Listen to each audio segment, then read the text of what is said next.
We'll now begin the post-game press conference for the winning team of the 109th Rose Bowl game presented by Prudential. I'm joined by Coach James Franklin, Defensive Player of the Game, Ji'Ayir Brown, Offensive Player of the Game, Sean Clifford. I'll ask Coach Franklin to give an opening remark, and then we'll open up the floor for questions. We have mic runners on both sides. Please raise your hand and state your name and media outlet. Coach Franklin. Yeah, so like always, really appreciate everybody coming out and covering Penn State football. We had a phenomenal experience at the Rose Bowl. I want to thank the Rose Bowl, just the entire, from the time we stepped off the plane, not even talking about the game, we were just treated first class, so we're very, very appreciative of that. And I'm just proud of these guys. You know, I was here in 2016, one of the better Rose Bowl games, and watched somebody else celebrate. And I wanted this for them. And I couldn't have wrote the script any better for Sean Clifford to be the offensive MVP, and my man Tig to be the defensive MVP. It's awesome. Sending these guys out the right way. In a time in college football, I think it's more challenging than ever. So just really proud of our guys. Offense, defense, and special teams really played a really good, complete game. I thought Kalen King's interception really got us going and got us started. And then we were able to get pressure on their quarterback, which we weren't able to do early in the game. And that started changing some things for us. Obviously, the big run by Nick Singleton. Barney Moore punted well all night long because it was a position game. I'm playing Coach Whittingham as the defensive head coach. And they were really, you know, you talk about drive start battle, they were really winning that. So our guys just stuck together, made some big plays when we needed to, and we found a way to get a win against a really, really good Utah team. And I do want to take a moment and just make sure that we show enough respect and appreciation for the University of Utah. I got so much respect for the university as a whole, for Coach Whittingham and what he's done across his entire career. Watching them on tape, you know, for people that know and love football, that's a really good football team. So just a credit to them and a credit to these guys that are up here. We'll open up the floor for questions. We'll take one right in the front. There. Daniel Young, Lions 24/7. Sean, can you walk us through the little curtain call there at the end to have that opportunity to go off, and then overall to cap your career in this way here? What does that mean to you right now? Yeah, it means a lot, just being able to see, you know, all my teammates on the sideline with smiles on their faces. You know, I came up with some great leaders, Trace McSorley and Tommy Stevens and Billy Fessler in the QB room, and great leaders on that team in 2017, the group that I was a freshman with. So just being able to, you know, see those faces of my teammates, it just means the world. Just couldn't be prouder to be a Penn Stater. Next question comes from the front right here. Coach, guys, congratulations on the win. Crystal Rich, KTLA. To start off the game, there was a little bit of a conservative approach in the passing game in the first two drives. Then Sean really started to light things up. Coach, can you walk us through what you saw in the game in the air, especially some of the big plays? And then Sean, can you take us through how you felt in your progressions as you got more comfortable in this game? Yeah, I wouldn't necessarily describe it the way you did. They're two really good defenses. We have a great defense led by Tig, who I think is the best safety in college football, and it's not. Yes, sir. Facts. It's a fact. Glad you feel that way, Tig. But I don't think there's enough people talking about this guy. But two really good defenses, two really good defensive coordinators. We weren't able to sustain drives. I think we would have opened some things up. We were trying to get a first down. We weren't able to do that early in the game. They were playing extremely aggressive with what we call cover zero, with no safeties and bringing pressure. And once Sean and Coach Yurcich were able to kind of get a feel for what they were doing and how they were doing it, then we were able to kind of mix some things in, both run and pass. So I thought Sean's scramble, you know, early in the game where he hit Keandre on the sideline was a huge play in the game for us as well. But I think it's just two really good defensive football teams. And then our offense was able to kind of settle down and get going after that. Yeah, I would pretty much second that. Realistically, I mean, it's the bowl game, and you have a month to prepare, so there's going to be some things that Utah does. They did a really good job of preparing for us. So just getting that feel, the first drive, second drive, and then once we understood, okay, they're going to be coming out in this more. Once we saw that defense, it was easier to start to scheme some things up, really hone into specific parts of the game plan. So, yeah. Okay, we'll take a question from the blue jacket. Yeah, Dean Straka, 24/7 Sports. Coach, this could be the final Rose Bowl pitting the Big Ten against the Pac-12. With that in mind, how much does it mean to win this one, given the change that could be on the horizon? Yeah, and not only that, I also understand that, it's a 100-year anniversary of Penn State playing in this in 1923 as well. So just so much tradition and history with this bowl. And then obviously specific to Penn State, and then playing Utah, because not too many things in 2023 where you can say it's never happened before. Penn State had never played, Utah before. So a lot of really cool things. But most importantly, I'm so proud of these guys and how they handled themselves. And I'm talking about it all. The feedback from the Rose Bowl staff about our players and how they conducted themselves. From LA Live, the JW Marriott, they were phenomenal with us, and the feedback I got about our players. That's very important to us at Penn State, not just winning on the football field, but doing it in the classroom and in the community as well. And these two guys are great examples of that. Our next question is on the right up here. Say, what were you guys able to do in the second half to really, obviously their quarterback came out, but other than that, what were you guys able to do in the second half to really slow down their offense? I think in the second half we had to, take a look at ourselves. A lot of emotions happened in this game when guys started to get out of their way of the scheme. And the second half we went in the locker room and everybody got their jitters out, and we just played together, trusted each other a little more, and we was able to execute more on more plays.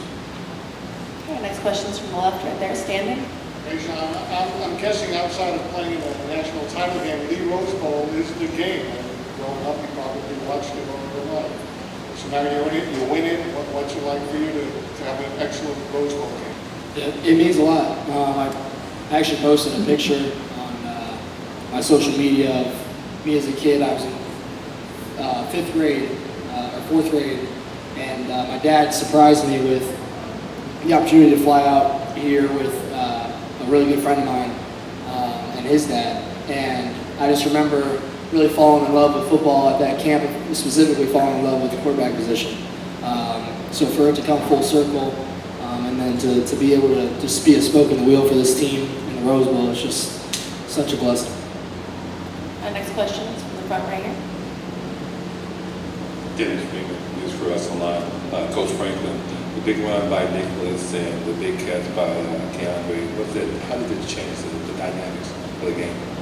Yeah, when you're playing a defense like that where it's hard to get yards, you're going to have a difficult time going on a 16-play, 80-yard drive against that defense. You're going to have to create some explosive plays. So it's interesting, they were in cover 0, and we actually did a fake check where we were looking to the sideline and then snapped the ball. We did something similar with Saquon Barkley in the Fiesta Bowl a few years ago, caught him in cover 0. They were in a bare front, which I wouldn't say is the ideal front to run that play into.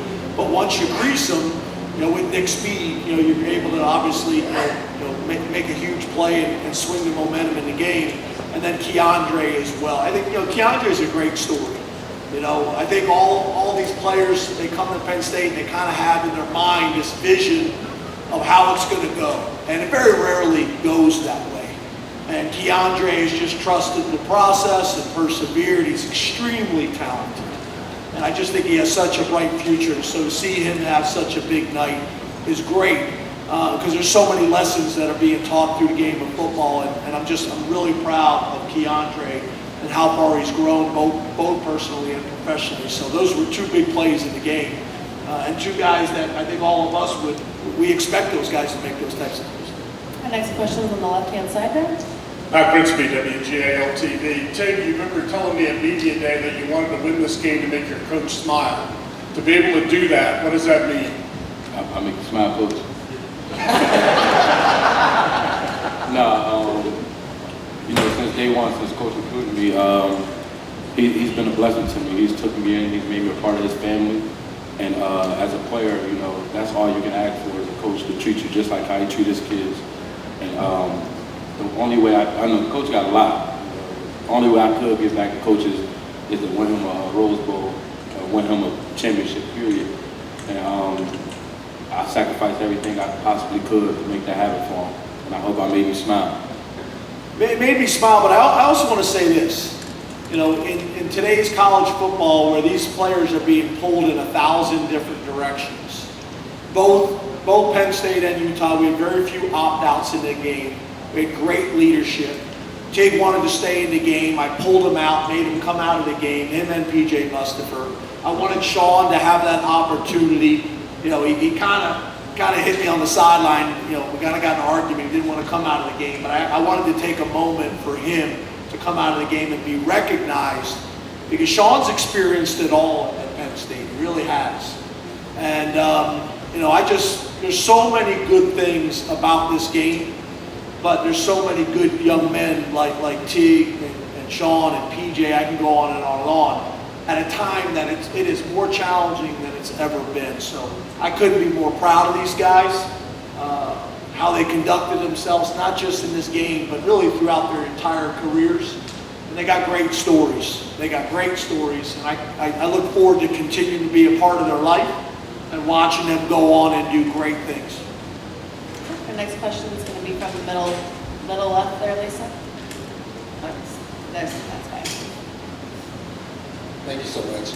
John W. Davis with Orange County Nursery. I want to start with Sean. Sean, what did you see on that 88-yard touchdown pass to number one? And then also, all three of you, just wondering what you thought about that, I'll call it a soccer-style celebration, if you guys call it.